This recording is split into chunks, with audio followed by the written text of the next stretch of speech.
एक वो जो छोटी सी भी प्रॉब्लम आने पर डर जाते हैं, घबरा जाते हैं, दुखी हो जाते हैं। और दूसरे वो चाहे कितनी भी बड़ी मुश्किलें उनकी ज़िंदगी में आ जाएं, लेकिन वो हमेशा खुश रहते हैं, हर प्रॉब्लम में खुद को संभाल लेते हैं। एक वो जिनके पास सब कुछ होता है लेकिन फिर भी वो हमेशा दुखी दिखते हैं, आपको हमेशा दुखी ही मिलेंगे। और दूसरे वो जिनके पास कुछ हो चाहे ना हो, लेकिन वो हमेशा आपको खुश मिलते हैं, मुस्कुराते हुए मिलते हैं।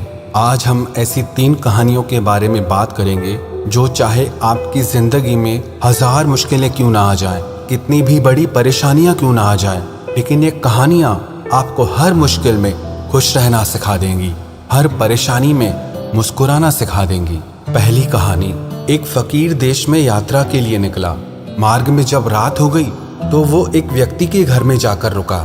उसका नाम आनंद था। आनंद ने फकीर की खूब सेवा की। दूसरे दिन आनंद ने उस फकीर को उपहार देकर विदा किया। फकीर आनंद की सेवा से बहुत खुश हो गया था और उसे दुआएं देने लगा, भगवान करे तू दिनों दिन बढ़ता ही रहे। फकीर की इस बात को सुनकर आनंद हंसने लगा और बोला, अरे फकीर, जो भी है ये भी नहीं रहने वाला। फकीर आनंद की तरफ देखता रह गया और वहां से चला गया। कुछ वर्षों के बाद फकीर फिर आनंद के घर आया और देखा कि उसका सारा धन, सारी संपत्ति, सब कुछ खत्म हो चुका है। पता चला अब आनंद गांव के किसी बड़े जमींदार के घर में नौकरी करता है। वो फकीर आनंद से मिलने गया, लेकिन आनंद ने अभाव में भी उस फकीर का स्वागत किया। झोपड़ी में फटी चटाई पर उसे बिठाया और खाने के लिए जो उसके पास सूखी रोटी दी वो फकीर को दे दी। दूसरे दिन जाते समय फकीर की आंखों में आंसू थे। फकीर कहने लगा, हे भगवान, ये तूने क्या किया? आनंद फिर हंसा और कहने लगा, अरे फकीर, तू क्यों दुखी हो रहा है? ईश्वर हमें जिस हाल में भी रखे, हमें खुश रहना चाहिए, उसे धन्यवाद देना चाहिए। समय सदा बदलता रहता है और सुनो, ये भी नहीं रहने वाला। फकीर सोचने लगा, मैं तो केवल भेष से फकीर हूँ, लेकिन सच्चा फकीर तो तू है आनंद। कुछ वर्षों के बाद फकीर फिर यात्रा पर निकला और आनंद से मिला तो देखकर हैरान रह गया। आनंद अब तो जमींदारों का भी जमींदार बन गया है। उसे मालूम हुआ कि जिस जमींदार के यहाँ आनंद नौकरी करता था उसकी कोई संतान नहीं थी। मरते समय उस जमींदार ने अपनी सारी जायदाद आनंद को दे दी। फकीर बहुत खुश हो गया। उसने आनंद से कहा, अच्छा हुआ वो जमाना गुजर गया, भगवान करे अब तू ऐसा ही बना रहे। ये सुनकर आनंद फिर हंसने लगा और कहने लगा, फकीर, अभी भी तेरी नादानी बनी ही हुई है। फकीर ने पूछा, क्या ये भी नहीं रहने वाला? आनंद ने उत्तर दिया, हाँ, या तो ये चला जाएगा या फिर इसको अपना मानने वाला ही चला जाएगा। यहाँ पे कुछ भी हमेशा रहने वाला है ही नहीं। और अगर कोई चीज शाश्वत है तो वो है हमारी आत्मा, वो है हमारे मन की शांति, हमारे मन का सुकून। और बाकी जो भी कुछ है वो हमेशा रह ही नहीं सकता। फकीर ने आनंद की बातों को बहुत ध्यान से सुना और वापस चला गया। कुछ सालों के बाद फकीर जब उसी गांव से गुजरा, आनंद का वो महल तो है लेकिन उसमें आनंद नहीं है। उसमें कबूतर गुटरगू कर रहे हैं क्योंकि आनंद अब इस दुनिया में नहीं था। उसकी मृत्यु हो चुकी थी। कह रहा है आसमां, ये समा कुछ भी नहीं। रो रही है शबनमें, नौरंगे जहां में कुछ भी नहीं। जिनके महलों में हजारों रंग के जलते थे फानूस, झाड़ उनके कब्र पर, बाकी निशान कुछ भी नहीं।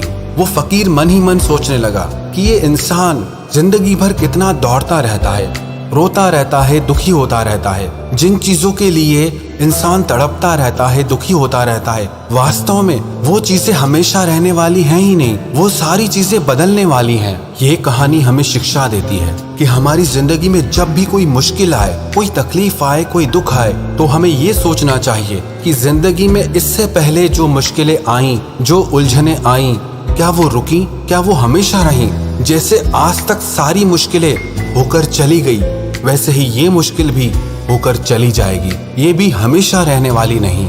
तो आपकी जिंदगी में कितना भी बड़ा दुख क्यों ना हो, कितनी भी मुश्किलें क्यों ना हो, आप मन में ये विश्वास रखना, ये मुश्किलें, ये उलझने हमेशा रहने वाली नहीं। और दूसरी कहानी। एक व्यक्ति मृत्यु के करीब था, मरने वाला था।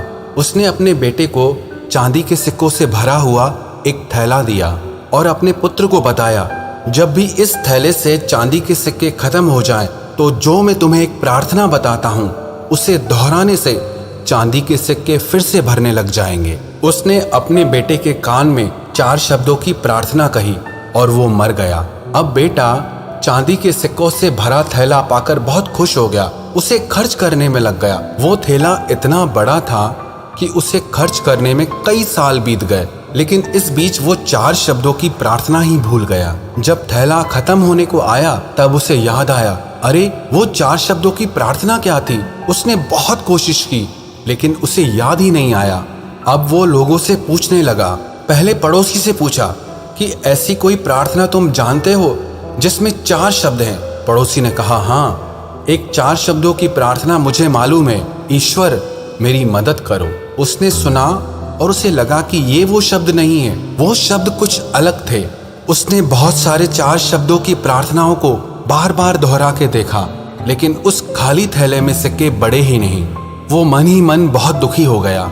फिर वो एक ब्राह्मण से मिला। उसने कहा, तुम ये प्रार्थना करो, ईश्वर तुम महान हो। लेकिन इस प्रार्थना से भी कुछ नहीं हुआ। फिर उसे एक धनी इंसान मिला। उसने कहा, तुम ये प्रार्थना करो, ईश्वर मुझे धन दो।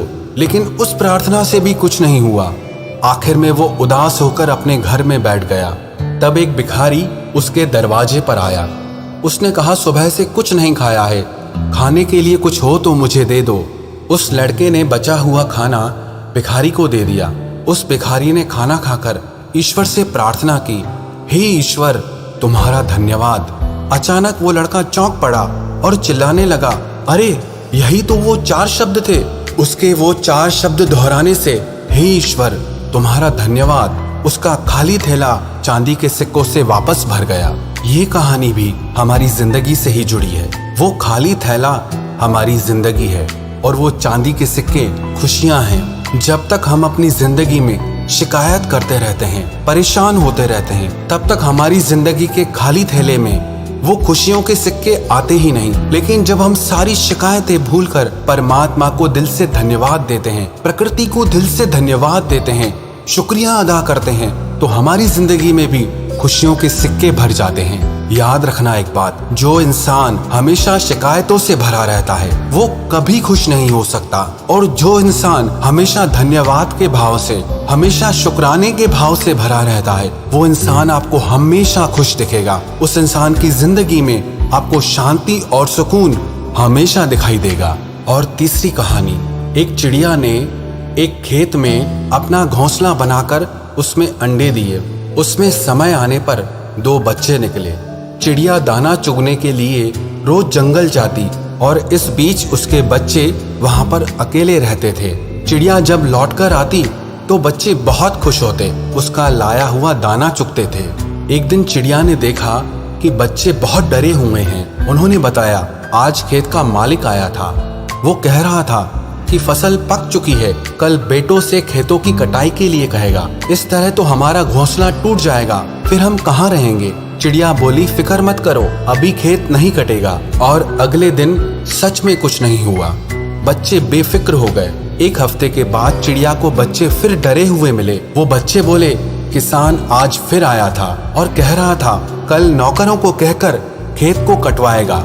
इस बार भी चिड़िया ने बच्चों से कहा, तुम चिंता मत करो, कुछ भी नहीं होगा, डरो मत। अगले हफ्ते बच्चों ने बताया कि किसान आज फिर आया था और कह रहा था कि फसल कटाई में बहुत देर हो गई है, कल वो खुद आकर के इस फसल को काटेगा। ये सुनकर चिड़िया बच्चों से बोली, अब खेत कल पक्का कट जाएगा। वो अपने बच्चों को लेकर तुरंत एक सुरक्षित स्थान पर चली गई। बच्चे बहुत हैरान थे और अपनी माँ से पूछने लगे कि तुम्हें कैसे पता कि इस बार खेत सचमुच में कटेगा। तो वो चिड़िया कहने लगी, जब तक कोई इंसान दूसरों पर निर्भर होता है तो उसके काम को संपन्न होने में हमेशा संदेह बना रहता है, लेकिन जब कोई इंसान अपने काम को खुद करने की ठान लेता है तो वो काम जरूर होता है। ये कहानी भी हमें शिक्षा देती है कि जब तक हम दूसरों पर डिपेंड रहते हैं, हमेशा दूसरों के आश्रय पर चलते रहते हैं, दूसरों के भरोसे पर चलते रहते हैं, तब तक हमारे काम ढंग से हो ही नहीं पाते। लेकिन जिस दिन हम अपने सारे काम अपने हाथ में ले लेते हैं, अपने हर काम में हम खुद जुट जाते हैं, तो हमारे वो सारे काम ज़रूर पूरे होते हैं।